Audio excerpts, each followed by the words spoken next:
ከዕለታት አንድ ቀን አንዲት ጥንቸል በአንድ ጫካማ ስፍራ ይኖር ነበር። ሁሌም በጠዋት ተነስቶ ሜዳ ላይ ከጓደኞቹ ጋር ይጫወትና ይቦርቅ ነበር።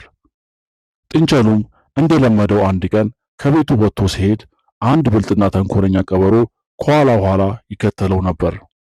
ቀበሮም ቀረብ ብሎ እንዴት ነህ ጥንቸል፣ ብቻህን ወዴት እየሄድክ ነው ብሎ በፈገግታ ጠየቀው።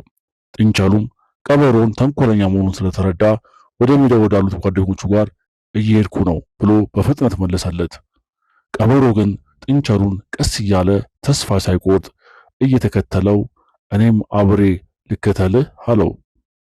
ጥንቸሉም ትንሽ ካሰበ በኋላ ግን እሺ፣ ግን መጀመሪያ እቤት ላለችው አያቴ የሆነ ነገር ሰጥቼ እመለሳለሁ አለና በፍጥነት ወደ ቤቱ ሮጠ። ቀበሮ ግን ጥንቸሉን በትዕግስት መጠባበቅ ጀመረ። ጥንቸሉ አንድ ነገር አሰበ። ጥንቸሉ ወደ ቤቱ ሲገባ በቀላሉ ቀበሮን እንዴት ማምለጥ እንደሚችል አሰበ። ከዚያም ወዲያው አንድ ብልሃት መጣለት። ከፊት ለፊት በር ከመውጣት ይልቅ ከቤቱ በስተጀርባ ባለው ትንሽዬ መስኮት በኩል ወጥቶ ቀበሮው ሳያይ በፍጥነት ወደ ሜዳው ሮጠ። ቀበሮው ለረጅም ጊዜ ሳይሰለች ጥንቸሉን ይጠባበቅ ነበረ። ጥንቸሉ ግን የለም።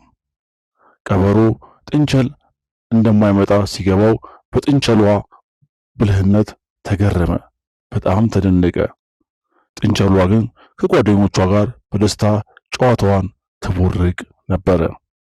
ልጆችዬ፣ ብልህነት ሁል ጊዜ ከጉልበት ይበልጣል። እሺ፣ ስለዚህ ልጆችዬ ከጉልበት ይልቅ ብልህነትን በሕይወታችን ማስተዋል አለብን። እሺ ልጆችዬ።